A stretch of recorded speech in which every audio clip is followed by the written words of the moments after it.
The NFL regular season is wrapping up, but there's still time to get in on the action with FanDuel, America's #1 sportsbook. Right now, new customers get $150 in bonus bets guaranteed when you place a $5 bet. That's $150 in bonus bets, win or lose. The app is so easy to use, and there are so many different ways to bet, like live same-game parlays. Find bets in the new Explore tab. Make a parlay in the Parlay Hub, the best way to find popular parlays, and more. So visit FanDuel.com/247 and make your first bet a layup. FanDuel, official partner of the NFL. Must be 21 plus and present in Arizona, Colorado, Connecticut, Iowa, Illinois, Indiana, Kansas, Kentucky, Louisiana, permitted parishes only, Massachusetts, Maryland, Michigan, New Jersey, New York, Ohio, Pennsylvania, Tennessee, Virginia, West Virginia, or Wyoming. FanDuel is offering online sports wagering in Kansas under an agreement with Kansas Star Casino, LLC. First online real money wager only. $10 first deposit required. Bonus issued as non-withdrawable bonus bets that expire 7 days after receipt. Restrictions apply. See terms at sportsbook.fanduel.com. Gambling problem? Call 1-800-GAMBLER or visit fanduel.com/RG in Colorado, Iowa, Michigan, New Jersey, Ohio, Pennsylvania, Illinois, Kentucky, Tennessee, and Virginia. Call 1-800-NEXT-STEP or text NEXT-STEP to 53342 in Arizona, 1-888-789-7777, or visit ccpg.org/chat in Connecticut, 1-800-9-WITH-IT in Indiana, 1-800-522-4700, or visit ksgamblinghelp.com in Kansas, 1-877-770-STOP in Louisiana. Visit mdgamblinghelp.org in Maryland. Visit 1-800-GAMBLER.net in West Virginia, or call 1-800-522-4700 in Wyoming. Hope is here. Visit gamblinghelplinema.org or call 800-327-5050 for 24/7 support in Massachusetts, or call 1-877-8-HOPE-NY or text HOPE-NY in New York, or visit oasas.ny.gov/gambling. Standard text messaging rates apply. Sports betting is void in Georgia, Hawaii, Utah, and other states where prohibited. Passion, drive, and patience. What brings home the winning trophy is also what keeps your ride or die alive. eBay Motors has everything you need to maintain your vehicle and level it up to peak performance, from superchargers, roof racks, exhaust kits, LED headlights, and more. Whether you're into speed, power, or style, eBay Motors has got you covered. With over 122 million parts for your #1 ride or die, you'll always find exactly what you're looking for. And with eBay Guaranteed Fit, your part is guaranteed to fit your ride every time or your money back. Because with eBay Motors, you're burning rubber, not cash. With all the parts you need at the prices you want, it's easy to turn your car into the MVP and bring home that win. Keep your ride or die alive at ebaymotors.com. Eligible items only. Exclusions apply. I'm Tim Fitzgerald at GoPowerCat.com. And I'm Michael Swain of Fog.net. This is a replay of WIBW show The Drive. Here's this week's episode on the 24/7 Sports Podcast Network. Good evening, Wildcat and Jayhawk fans, and welcome to The Drive, sponsored by Briggs Auto Group. I am Tim Fitzgerald at GoPowerCat.com. The man across the studio from me is Michael Swain of Fog.net. Good news, Michael. We don't have to go to Stillwater anymore this football season. Yeah, and you don't have to go to Lubbock for a long time, maybe. Yeah. You can interact with us on social media at facebook.com/The Drive Show, on Twitter at The Drive 13, and of course, answer our weekly poll question and make your game predictions on our Twitter page. And remember, if you ever miss an episode of The Drive, you can listen to an audio-only version that will appear each Monday morning in the form of a podcast at both GoPowerCat.com and Fog.net. And we start things off with our 2-minute drill. The first segment of the 2-minute drill is sponsored by Vanderbilt's Your Work Boot Center. All right, Fitz, Kansas State went to Texas Tech in need of a big victory and eventually turned to true freshman quarterback Avery Johnson, who ran for all of 5 of the Wildcats' touchdowns in a 38-21 win. So, how good was Avery Johnson on Saturday? Well, he tied a school record for single-game touchdowns. And keep in mind, he didn't play the whole game. Will Howard played, 5-6 series. He tied that record that was set by his offensive coordinator, Colin Klein. It's the most touchdowns by a freshman in a game in Big 12 history. It's the most touchdowns. I can't remember all the records. He was incredible. It was absolutely amazing to watch him because, first of all, we knew going into the game, Texas Tech, the way they line up does not defend the quarterback run game very well. But Avery Johnson is quick and fast. You got to understand the difference there. And on top of that, he's incredibly bright and he makes very fast decisions. So he'll decide, he's very definitive, and then he cuts up through a hole, and then he's just gone. He just turns on those jets. He's absolutely a blast to watch. He really is. And then Oklahoma State adjusted their defense a little bit, so he just started handing the ball off to his running backs. And Trayshawn Ward had a great game, went over 100 yards. Then he started throwing the ball because they adjusted to that. He was 8 of 9 passing the ball. And his one incompletion was thrown a little bit behind Phil Brooks, probably should have caught it. Look, Will Howard's the starting quarterback, I would imagine, on Saturday, because what made him good in this game was part of the matchup. But also, it's something he can sustain if teams don't want to adjust to him. Believe me when I say after what he did on Saturday, teams are going to adjust to him. So now it's up to Avery Johnson to show what else he can do, how else he can damage you. And he is so fast that he can make plays that don't look good, look brilliant. And it's just going to be hard to keep him off the field. I think they'll kind of platoon Will Howard and Avery Johnson for the short term, and then they'll kind of turn their direction around to who's really settled in as a quarterback. But I tell you what, K-State needed this. They got the win. They come home to play TCU and Houston in back-to-back weeks, and he kind of changed everything for this offense, and the defense was better after he went on the field.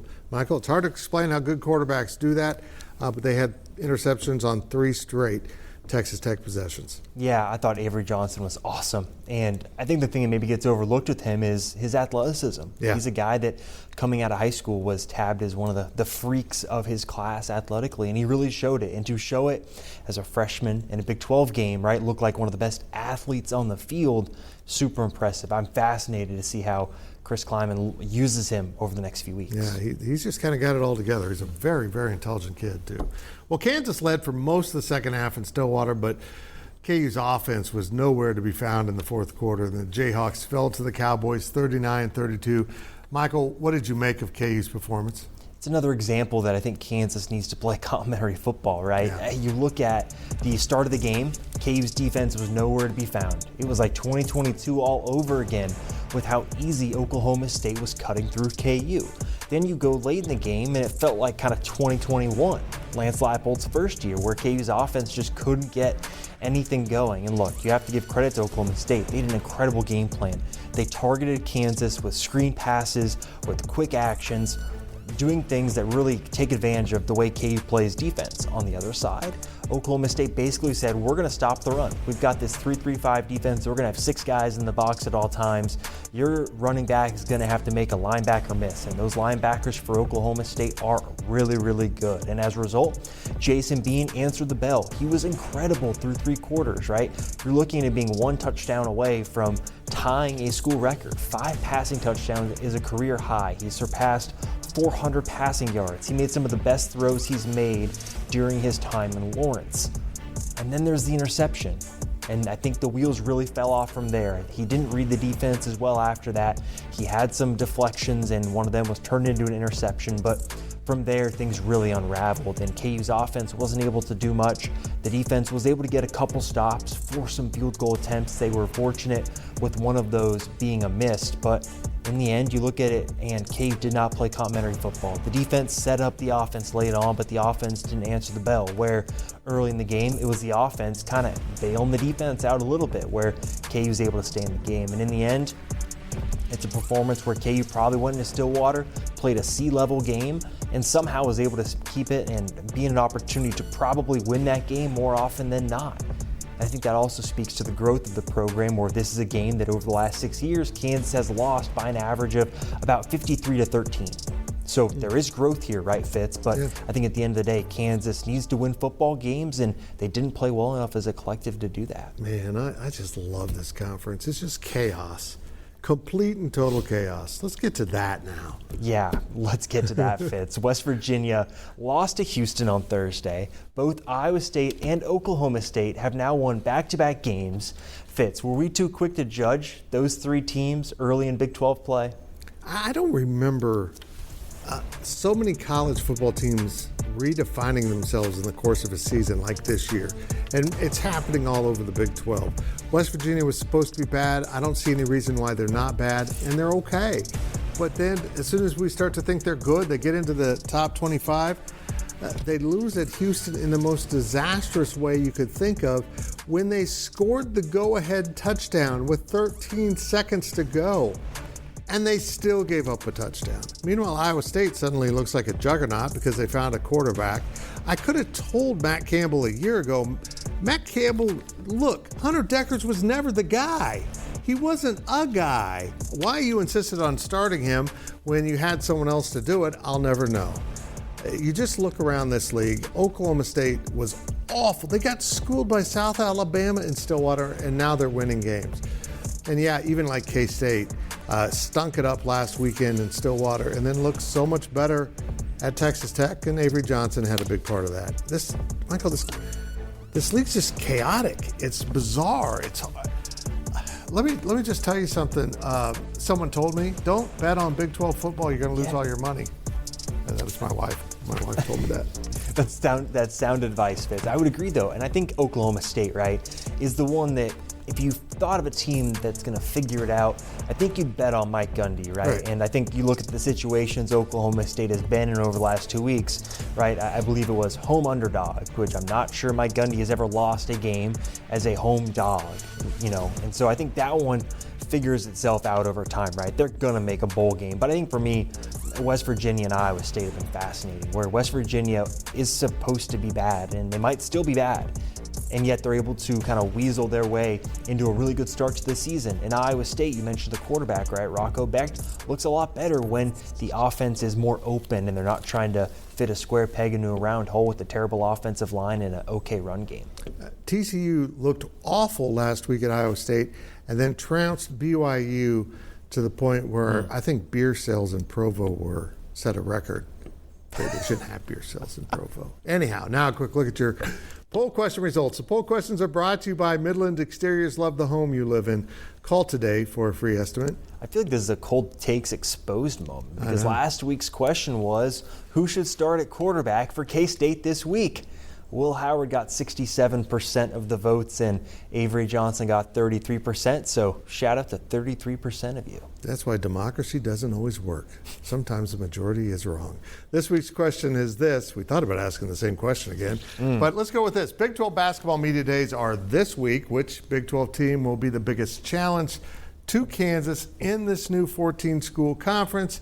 And boy, it's going to be fun because now you got A, Houston, B, Baylor, C, Kansas State, D, Texas, and of course, vote on our Twitter page at The Drive 13. All right, that will do it for this half of the 2-minute drill, but we'll be right back with more on KU and K-State on The Drive.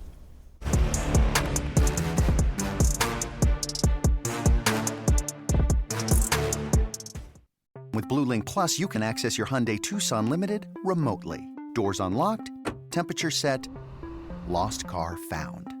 There it is. Get complimentary class-leading Blue Link Plus. Call 562-314-4603 for complete details.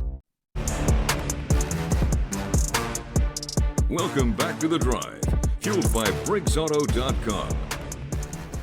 Welcome back as we continue our weekly 2-minute drill. This segment of the 2-minute drill sponsored by Copeland Insurance Agency, part of your community for more than 60 years. Let's go back to that guy again. Avery Johnson helped redirect K-State's game and quarterback depth chart. Can he help redirect the Wildcats' entire season? Yeah, it's really valid because when they put him in, it forced Texas Tech to start defending in different ways, and it opened up different things. It opened up the running game, it opened up the passing game to some degree, but that's just one game. So I'll be very interested in how a team like TCU that has typically taken a lot of pride in their ability to defend might try to challenge him and attack him. I don't think it's as easy as changing your schemes because it just takes one guy to be a little bit slow, and Avery's going to be through there. But he does seem to inspire a lot of his teammates. Here's an interesting moment that I caught watching on TV because I didn't go to this weekend's game. As they went to halftime, you know who the last guy into the locker room was? It was Sunshine. They call him Sunshine for that long blonde hair. He was the last one in the locker room at halftime because he spent the entire time leading up to that slapping hands with every single teammate as they headed to the locker room. This is a true freshman, but he has these natural leadership qualities that make him very endearing to the team. Now, Will Howard is an incredibly valuable asset to the program. He was the most supportive person of Avery in this performance, and it was kind of cool to watch. But it's undeniable that Avery brings something totally different to the field. Not just different for K-State, maybe different from almost anyone else in college football.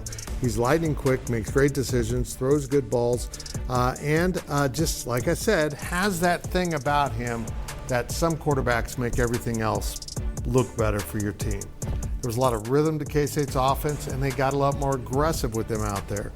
Now, the thing I'm going to watch for Saturday, and maybe even the following Saturday, is how they disperse their snaps between these two quarterbacks. Because if you're Chris Kleiman, this isn't easy to solve. If you start Will Howard, you're probably going to get booed. But it's probably the right move, too. But if you start Avery Johnson and he flunks that test at home, then you got problems. You probably damage both quarterbacks. We'll see how they handle it. But K-State, I think, is going to be more competitive from here on out because Avery Johnson is the next factor. Yeah, I think how the K-State coaching staff handles this is going to be really fascinating because I think you hit the nail on the head, Fitz. You got to keep rolling with Will Howard or else you really risk alienating kind of two quarterbacks in one swing. Yeah, it'll be interesting. I just don't know how he's going to balance it. I'll be asking him about that at Tuesday's press conference. Well, after just 6 years or so, KU basketball's IARP, I knew I was going to mess it up, Michael, investigation came to a close. Bill Self and Curtis Townsend had their charges lessened, and KU avoided a postseason ban. Michael, did KU get off easy? I think so. Yeah? It's one of these situations where I think if you were to flash back to 2017 and show Bill Self, Kansas athletics, and KU fans, this is the final punishment you're going to get from 5 level 1 violations, a charge of lack of institutional control, everybody would have taken that. And yet, to some degree, you look at some of the other punishments, right? I believe Arizona got off scot-free, and I think KU to some degree this is probably fair, right? Taking away 15 wins from that 2017-2018 season because Silvio De Sousa was deemed ineligible. Now it's worth noting that the IARP is different than the NCAA. The NCAA cleared him twice. The IARP said, no, he wasn't an eligible player. So they have to give those wins back. KU has to get back a Final Four banner. I think KU fans would probably also argue, hey, we were in the San Antonio for the Final Four. We saw those games happen. Sure, but record books are going to be altered because of this. So I think overall, you look at that part of it, I think that's totally fair. And I also think it's completely fair that Kansas did not get a postseason ban. It's become pretty evident that the IARP did not want to punish current student athletes for the actions of adults in years past before they were even considering Kansas, and in some case before guys were even in high school. So overall, I think it's fair. I think it's great that I think everybody can move on. Fitz, I was a sophomore in college when this started, and I've now been working full-time for 3 years. It's been a long time, and it's crazy. Time that it's over. So overall, you're looking at this now. Kansas can move on. Bill Self and Travis Goff talked about it. They're good. They're ready for it to be over. Kansas can now move into this new phase where Allen Fieldhouse is undergoing renovations. There's NIL now where Kansas does a very good job in the basketball space. So it does seem like this is ripe for Kansas basketball to kind of take another step forward where for a long period of time it felt like they were kind of treading in the mud because of the cloud of this investigation. This whole process was a joke. It took 6 years to realize that there's nothing here. I can't wrap my mind around it. This went on for so long that Bill Self started this process being investigated by the IARP and into this process as a member of the AARP. I mean, it just went on forever. It was just absurd how long this took. This committee was set up to expedite the process of investigating and maybe add a little more oomph to the punishment because it was an outside entity, and it did all the opposite things. It's so typical of the NCAA. What a joke. Yeah, let's talk about that more. Yeah. And now we step out of bounds, and Out of Bounds is brought to you by Darris Corner Market. We love local, and we are local for you. The ARP was set up as the NCAA's independent investigation arm, and after roughly 6 years of investigation, the committee only seemed to prove it's a giant waste of time. Was it? Yes, because I think, well, here's how I look at it, Fitz, right? It completely undermined the NCAA. Right. Because Oklahoma State showed you what happens if you go through the NCAA. They come out with some crazy punishments that punish current players that are not fair.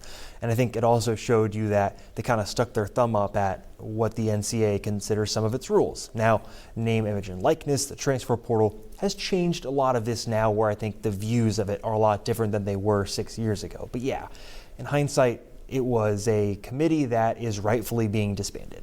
Yeah, this was their last action. This took so long that this was their last thing to do. And I'm going to just be really blunt here. I started to wonder if this didn't get protracted and stretched out because they were getting paid the entire time, and they made it last as long as they possibly could. And it was just a joke. It was a complete joke. Let's not forget Oklahoma State didn't use the IARP. They went through the NCAA's old-fashioned process. They were honest. They turned themselves in and got hammered. Terrible. They should somehow rectify all that. That was just, the whole thing's been a mess. Whew. Now let's hear from our fans. Our fan question is sponsored by Meadowlark. Retirement awaits in Manhattan, where you can live your way every day. Our fan question this week is, will Jalen Daniels play in more than 4 games this season? That's from Grant somewhere in Kansas. Thanks, Grant, for the Twitter question. Well, will he? I'm going to say yes right now. Yeah. I'll tell you what, though, if he plays against Oklahoma and then there's some talk heading into, I believe that's Iowa State next, that things are going wrong, then that for me is going to be pretty risky, because he's played in 3 games right now. It seems like he's progressing. He was in Stillwater with the team this past weekend, but it's a weird situation, right? Back injuries are tough, but I think nowadays, right, there's rightfully probably questions about, hey, what else is going on? Yeah, it's a very strange situation, and I'll just say this: they need to go forward with Bean as their starting quarterback and don't be part of the drama. And if he can come back, then there you go. Move on. Yeah, I tend to agree. Yep. I think, name your starter, roll with him. If Jalen's able to play for the rest of the season, cool, rock with that. Yep. But hey, thanks for the question. Remember to ask us your questions on our Facebook page and on Twitter at The Drive 13. When we return, we will look at our predictions here on The Drive.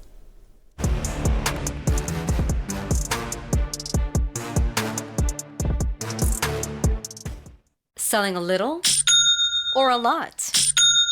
Shopify helps you do your thing, however you cha-ching. Shopify is the global commerce platform that helps you sell at every stage of your business. From the launch your online shop stage, to the first real-life store stage, all the way to the did we just hit 1 million orders stage. Shopify's here to help you grow. Whether you're selling scented soap or offering outdoor outfits, Shopify helps you sell everywhere. From their all-in-one e-commerce platform to their in-person POS system, wherever and whatever you're selling, Shopify's got you covered. Shopify helps you turn browsers into buyers with the internet's best converting checkout. 15% better on average compared to other leading commerce platforms. And sell more with less effort thanks to Shopify Magic, your AI-powered all-star. Shopify powers 10% of all e-commerce in the US. And Shopify is the global force behind Allbirds, Rothy's, and Brooklinen, and millions of other entrepreneurs of every size across 175 countries. Plus, Shopify's award-winning 24/7 help is there to support your success every step of the way. Because businesses that grow, grow with Shopify. Sign up for a $1 per month trial period at shopify.com/Odyssey Podcast, all lowercase. Go to shopify.com/Odyssey Podcast now to grow your business, no matter what stage you're in. Shopify.com/Odyssey Podcast.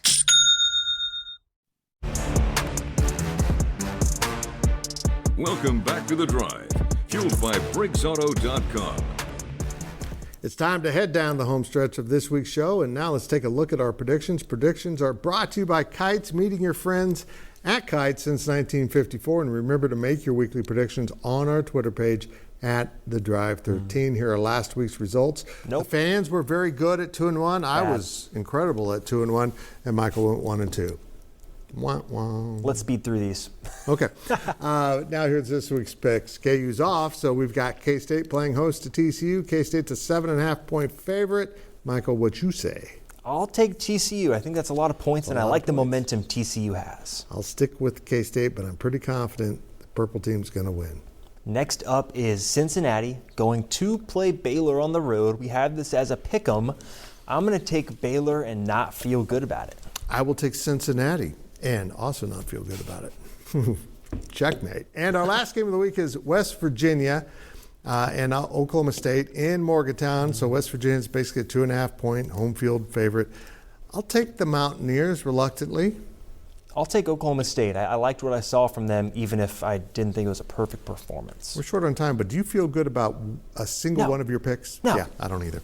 Again, make your picks on our Twitter page at The Drive 13. And now it's time for our On the Clock segment. On the Clock, sponsored by Carpet One, by Local, for a strong local community. Here is Michael Swain of Fog.net. Fitz, I want to talk about officiating discourse. Lance Leipold was about as upset as I've seen him, or maybe frustrated is the right word, with the officiating that took place late in the game in Stillwater. And I've seen a lot of fans from KU side, Oklahoma State, other fans jumping in and saying, don't blame the officials for the loss. Sharing your frustration with officiating is not blaming officials on the loss, and I don't think many fans in the end actually do that. It's jumping to conclusions. The officiating was not great in Stillwater. I think there were missed calls on both sides. You can admit that. And I think there needs to be a broader discussion about officiating, maybe those officials being held more accountable, considering how much money is in the sport. And this goes for both college football and pro football. You know, the Big 12 hired a bunch of new officials, and I've thought they've been pretty good this year, but yeah, every once in a while you get one of those. Well, Avery Johnson comes out of Maize, Kansas. He was a highly recruited 4-star quarterback with offers from places such as Oregon and Notre Dame. And not just those blank offers that you can't really commit to. They wanted him. But he chose Kansas State. He wanted to play at home. The NIL did play a factor. And that's how the NIL can help programs like KU and K-State, because Avery Johnson held more value to Kansas State than he did those other places. Those other places probably had their sights set on bigger name players. But Avery is going to be special in college football. I expect him to kind of become a national figure. It's all that long blonde hair and being called Sunshine. It's great marketing, things that I will never have. Long blonde hair and that great ability to run the ball.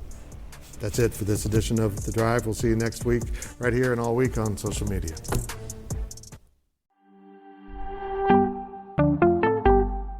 Greetings, Fantasy Warriors. I'm Heath Cummings, your guide to fantasy dominance on FFT Dynasty. Join me this offseason where mock drafts become epic showdowns and every pick shapes your legacy. If I was Adam, with the team that he's built, Will Levis makes so much more sense. And that's not all. We're peeling back the curtain on the future with our exclusive 2024 NFL Draft Prospect Profiles. Uncover hidden gems that'll elevate your roster to legendary status. Puka Nacua. After Cooper Kupp, we really have no idea who's going to get the targets. Keaton Mitchell of East Carolina, explosive speed is ridiculous. This isn't just a podcast, it's a playbook for champions. Subscribe to FFT Dynasty now, and together, we'll conquer the fantasy football frontier. Your dynasty journey starts here.